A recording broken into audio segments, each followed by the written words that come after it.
At exactly 2:17 a.m., the heart monitor in bed 6 started beeping, even though the patient in that bed had been dead for 3 hours. I was working the night shift at a small hospital.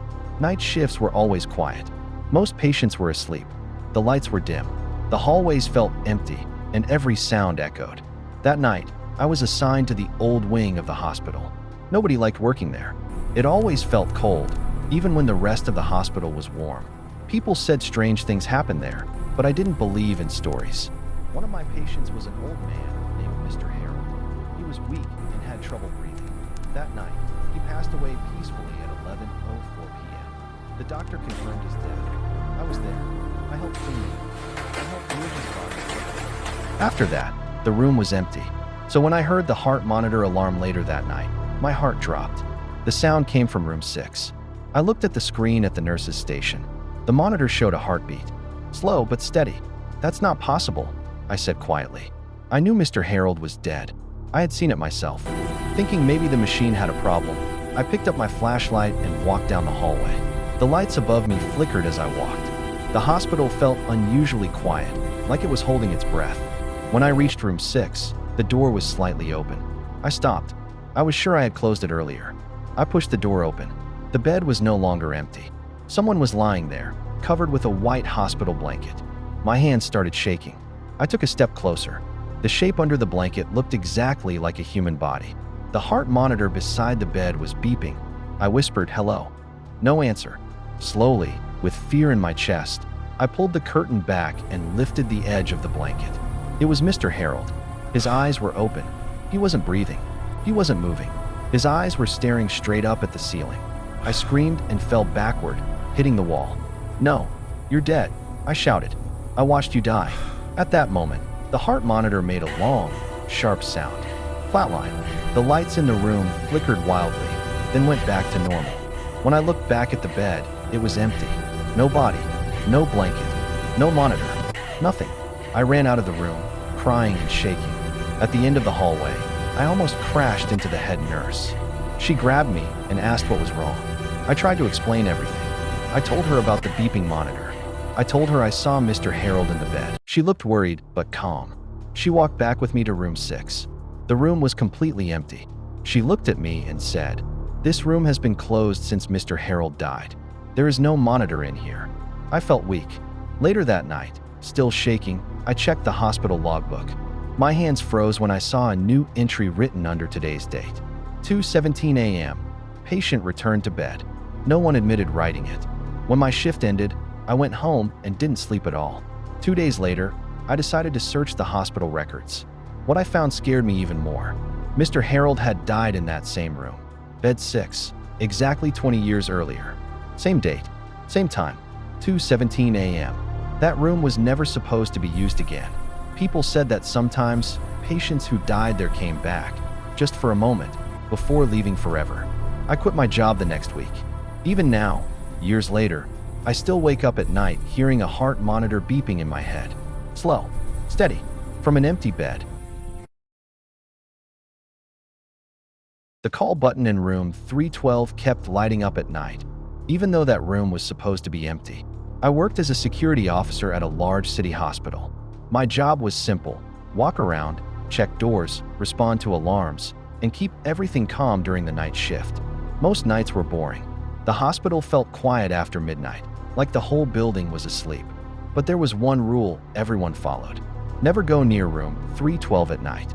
Room 312 was on the 3rd floor, at the far end of a long hallway. Months earlier, a patient had died there in a very bad way. I was not working that day, but everyone talked about it.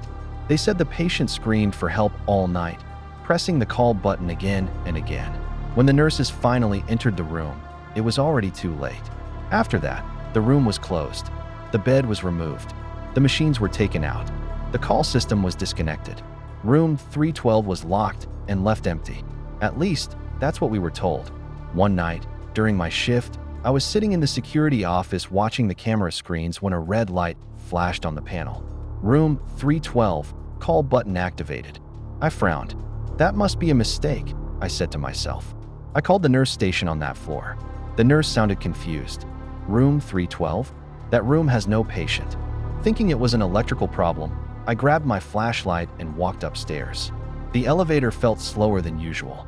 My stomach felt tight. When I stepped into the third-floor hallway, the air felt cold. Too cold. The lights above flickered softly, buzzing like insects. As I walked toward room 312, I noticed something strange. The call light outside the room was on, bright red. I stood in front of the door, staring at the number 312. The door was unlocked. That wasn't right. I slowly pushed it open. The room smelled strongly of cleaning chemicals, but underneath it was another smell. Old, sick, and rotten. The room was empty. No bed, no machines, just bare walls and a single call button still attached to the wall beside where the bed used to be. And the call button was pressed down. I stared at it. There was no one in the room. I stepped closer and reached out to touch it. Suddenly, the bathroom door creaked open. I froze. The light inside the bathroom flickered on by itself. Then I heard it. A weak, painful voice whispered, "Help me." The sound came from the bathroom. My legs felt heavy. I couldn't move. My heart was pounding so loud I thought it would give me away. "Hello?" I asked, my voice shaking. No answer. The call button clicked again. I backed away slowly, never taking my eyes off the bathroom door. The whisper came again, louder this time. "Please help me." I turned and ran. I didn't stop until I reached the security office. I locked the door and sat there shaking until morning. When my shift ended, I reported everything to my supervisor. He listened quietly and then called maintenance. Later that day, maintenance checked room 312. They told us something that made my blood run cold. The call system in that room had been completely disconnected months ago. There were no wires, no power, no way for the button to light up or make a sound. That should have been the end, but it wasn't. The next night, during my shift, the call panel lit up again. Room 312, call button activated. This time, the nurse station saw it too. Everyone was scared. Security cameras were checked. The camera facing room 312 showed something strange. At exactly 3:12 a.m., the hallway light outside the room flickered and the call light turned on. But no one entered the room. No movement. No shadow. Nothing. After that, the hospital director gave an order. Room 312 was sealed completely. The call button was removed from the wall. The door was permanently locked. The room number was taken off. But even now, staff say that sometimes, during the night shift, a red light appears on the call panel, without a room number. And when nurses walk the halls at night, they swear they hear a weak voice whispering from the far end of the third floor. "Help me." No one answers anymore. Everyone working the night shift knew one rule by heart. If you hear footsteps behind you, don't turn around. I learned that rule during my first week as a nursing intern at a large teaching hospital. I was young, nervous, and eager to do well. Night shifts were part of my training, even though I hated them. The hospital felt different at night, too quiet, too empty, like it was watching you. On my first night, one of the senior nurses pulled me aside. She lowered her voice and said, "If you hear someone walking behind you at night, just keep going. Don't look back." I laughed nervously. "Why?" She didn't smile. "Just trust me." Later, another nurse told me the story. Years ago, there was a nurse named Grace. She was kind, hardworking, and always volunteered for night shifts. One night, after a long shift, she died in a car accident on her way home. Some staff believed she never really left the hospital. People said she still worked night shifts. I didn't believe any of it. I told myself it was just hospital stories meant to scare new interns. That changed during my third night shift. Around 1:30 a.m., I was charting patient notes at the nurse's station. The floor was quiet. Most patients were asleep. The lights were dim, and the hallway stretched long and empty. That's when I heard footsteps. Slow, soft, steady. Click, click, click. They sounded like nursing shoes. I froze. The footsteps were coming from behind me. I remembered the rule. Don't turn around. I kept my eyes on the computer screen and told myself it was just another nurse walking by. But the footsteps stopped directly behind me. I felt someone standing there. The air felt cold against the back of my neck. Then I heard a woman's voice, calm and gentle, whisper close to my ear. "You missed a patient." My hands started shaking.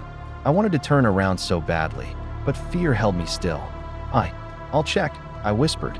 The presence behind me disappeared. The air felt normal again. I stood up quickly and walked down the hallway, trying not to panic. I checked every patient room on my list.